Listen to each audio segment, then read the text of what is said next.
আসসালামু আলাইকুম। আজকে লিবিয়াতে পহেলা রমজান। রমজান উপলক্ষে সবাইকে শুভেচ্ছা। রমাদান মোবারক।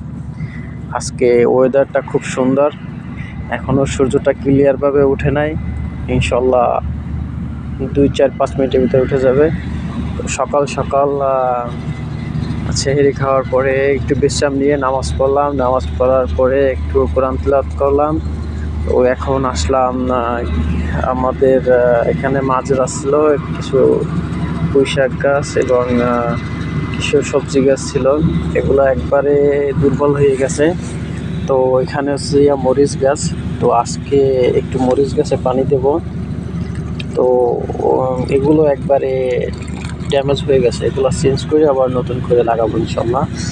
এটা হচ্ছে যে করল্লা গাছ, তবে এটাও অনেকটা দুর্বল হয়ে গেছে, এটা হবে না মনে হচ্ছে। কিন্তু এখানে একটা আছে ইনশাল্লাহ, এটা অনেক করল্লা খাইছি ইনশাল্লাহ, আল্লাহ দিছে মরুভূমিতে। এখন নাই কিছু, এগুলো পুরো শেষ, শীতকাল শেষ।